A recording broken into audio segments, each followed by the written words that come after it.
Hey guys, what's going on? I wanted to do a quick review video on this Arken Optics SH-4 GenII. Now this is my personal review. This isn't a fancy review that has all the pics of the reticle, the turret tracking, the turret abuse. This is just my personal opinion on this optic. So here's some specs on this optic. It's a 6x24, so 24 times magnification. That's freaking awesome. It's a 50mm objective. It is a first focal plane. I'm not too keen on the first focal plane. I'm a second focal plane guy. I like to have my crosshairs a constant size no matter what magnification I'm in. That's just me. Some people dig the first focal plane. I'm not kicking that on this scope by any means. I mean, in my opinion, this scope's a rock star. It does have a zero stop. For this price point, a lot of scopes, a good majority of them, do not have a zero stop on them. So that's a kudos to Arken for building that in there. Eye relief's 3.5 inches. It does have a 34mm tube on it. The adjustments in 1/4 inch MOAs. It does have 108.8 MOA of elevation adjustment, and it's got 34.4 of windage adjustment. So the other day somebody asked me, why don't they have the same amount of adjustments? And it's like, man, if you got to adjust that far in the wind, you shouldn't even be shooting the gun.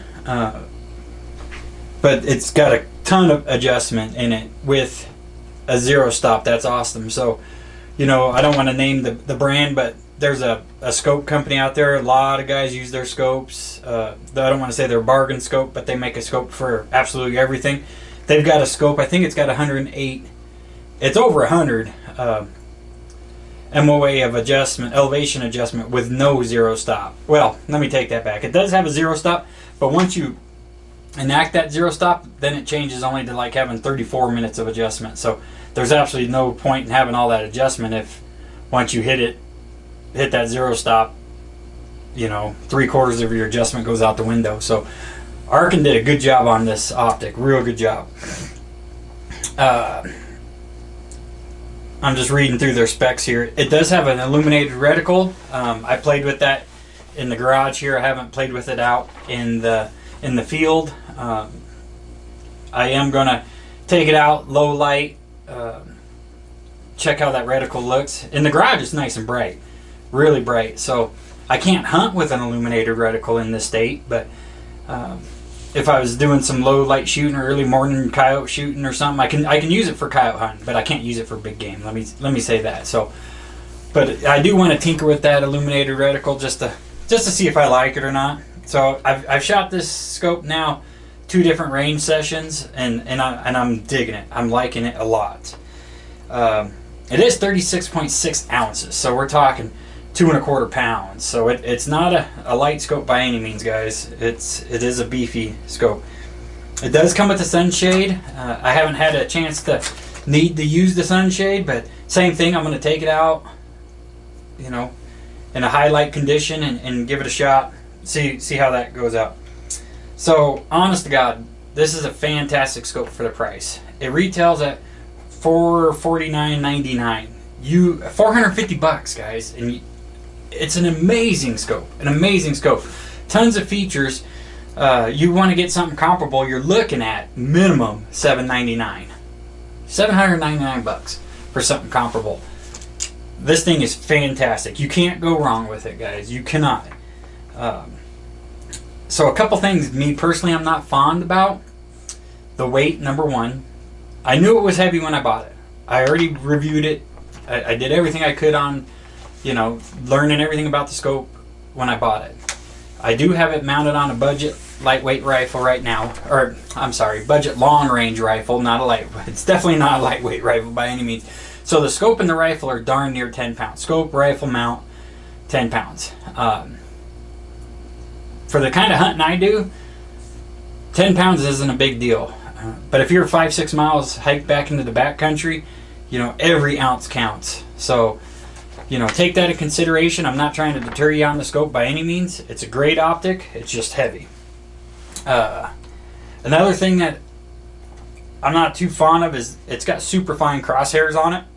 So Again, I want to get it in the low light, see how those crosshairs look in the low light. you know, being first focal plane, when it's on 24, the crosshairs are pretty darn big. When it's down on 6, they're really thin. Also, the crosshairs don't intersect. They stop before the center of the lens, and just a little black dot, a tiny little black dot. And this morning I was shooting at black dots, and I couldn't see that black dot, so I had to use the arrows where the crosshair ends to line up. Hopefully it was centered when I was shooting. I was doing some load development, and that didn't go too well. I don't even want to talk about that. It made me sad. So the last thing that, and I'm not knocking it by any means, is the glass clarity. Now, we're talking about a $450 scope with a ton of features, great optic. It's just not crystal clear to me. Now, I'm not knocking it by any means. There are scopes in that $450 range that are clearer at 100 meters and farther, but they don't have the same deals. They don't have all the same fancy specs, even the same magnification. I mean, I've looked through a lot of 4x12s that they are crisper, they are clearer, but like I said, they don't have all the fancy bells and whistles this scope does. So, I mean, I really think Arken Optics knocked it out of the park with this optic. You know, to end this video, guys, it's a great scope. I mean, those 3 things I mentioned, those are just nitpicking things. I don't think anybody could go wrong with this optic. If you're looking for a budget long-range optic, definitely look at the Arken Optics SH-4 GenII. They have them in stock. They also have a 4x16 that's been out of stock forever. These GenII, the SH-4s, just came into stock about a month ago. I'm not gonna lie, I'm gonna order another one. That's how fond I am of this scope. So check them out. Go on their website, arkenoptics.com, and pick yourself up one. It's a great optic, guys, for the money. So you all have a great weekend.